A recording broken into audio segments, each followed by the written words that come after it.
नमस्कार दोस्तों, God lover channel में आपका हार्दिक स्वागत है। आज मैं आपको एक किस्सा बताने जा रहा हूँ। वो हमारे कस्बे के भूता अस्पताल का है। सारे कस्बे के लोग इस अस्पताल को भूता अस्पताल कहते हैं। इस अस्पताल का असली नाम विक्टोरिया अस्पताल है। इस अस्पताल को आज से करीब 100 साल पहले अंग्रेज़ों ने बनाया था। उस अस्पताल के सामने एक कब्रिस्तान है। मेरी दादाजी ने मुझे बताया था कि आज से 60 साल पहले इस अस्पताल में ऑपरेशन के दौरान एक लड़की की मौत हो गई थी। तब से उस लड़की की आत्मा उस अस्पताल में भटकती है। रात ढलते ही कोई इंसान उस रास्ते में नहीं गुजरता, क्योंकि उस लड़की की आत्मा राहगीरों को परेशान करती है। हालांकि मैं दादाजी की बताई पुरानी भूता कहानियों से ज़्यादा विश्वास नहीं करता था। एक रात मैं अपने 2 दोस्तों अंकित और राजू के साथ रात को बाइक पर घूम रहा था। तभी मेरे एक दोस्त ने मुझसे विक्टोरिया अस्पताल वाले रास्ते से चलने को कहा। हम में से कोई भी ज़्यादा भूत प्रेतों पर विश्वास नहीं करता था और हमने उस रास्ते से जाने का पक्का विश्वास किया। उस समय रात के 10 बज चुके थे। हम तीनों ने ये बात अपने परिवार वालों को नहीं बताने का वादा किया और उस रास्ते से निकल पड़े। जैसे ही हम उस रास्ते से निकले, रास्ते पर रेत होने की वजह से हमारी बाइक फिसल गई और हम तीनों धड़ाम से बाइक से दूर गिर गए। गनीमत थी कि हम लोगों को कोई चोट नहीं आई थी। बाइक चला रहे मेरे दोस्त अंकित ने बोला कि उसका बैलेंस तो बराबर था, फिर ये बाइक कैसे फिसल गई। हालांकि वो थोड़ा डर गया था। तो मेरे दूसरे मित्र राजू ने बाइक चलाने को कहा। अब राजू बाइक चला रहा था।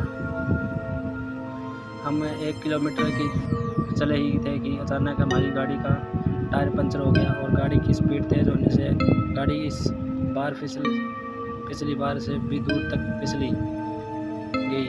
इस बार हमें कोई निया और घुटनों पर थोड़ी चोट आई। अंकित फिर से बोला, इस जगह में ज़रूर कोई गड़बड़ है, हम लोग वापस उल्टे चलते हैं। लेकिन मैंने और राजू ने उसकी बात नहीं मानी और बाइक उठाकर पैदल चलना शुरू कर दिया। हम थोड़ी दूर ही चले थे कि अचानक किसी लड़की के चीखने की आवाज़ सुनाई दी। ये सुनकर हम रुक गए और अंकित बोला, यार तुम लोगों को चीखने की आवाज़ सुनाई दी क्या? हमने उसकी बातों को अनसुना कर कहा कि कोई जानवर की आवाज़ होगी। 5 मिनट पहले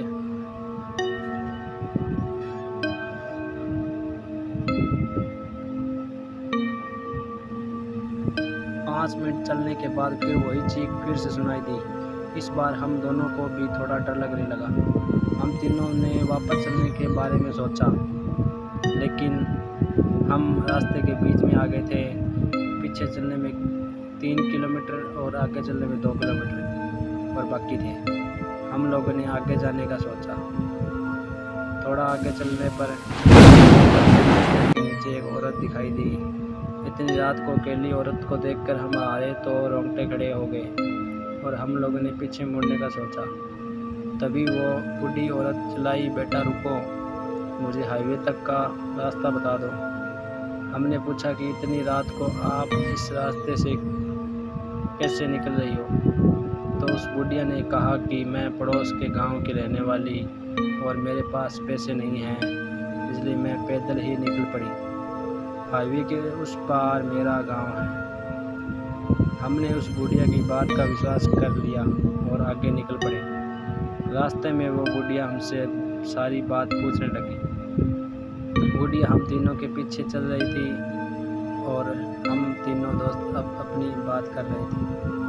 तभी राजू बोला कि लो माँ जी, आपका रास्ता आ गया। और वो जैसे ही पीछे मुड़ा तो वहाँ कोई नहीं था।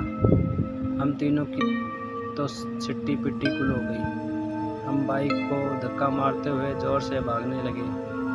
भागते भागते अंकित ठोकर खाकर गिर गया और हमें ज़ोर से चीखने सुनाई दी।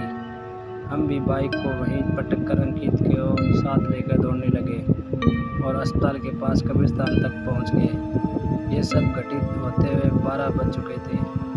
हम पसीने से तरबतर हो गए थे और कब्रिस्तान पार कर एक मंदिर में रुक गए, क्योंकि अगर बिना बाइक के घर जाते तो जूते पड़ते। इसलिए उस रात मंदिर में ही रुक गए और सुबह होते ही बाइक लेकर अपने कर आ गए और घर वाले दोस्त के यहाँ रुकने का बहाना बना दिया।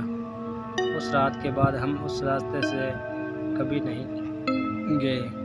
मुझे आज भी सपनों में भूतिया बुढ़िया और सीखने की आवाज़ आती है। कहानी यहाँ पर समाप्त होती है। नमस्कार दोस्तों, वीडियो अच्छा लगे तो लाइक, सब्सक्राइब, कमेंट जरूर कर देना।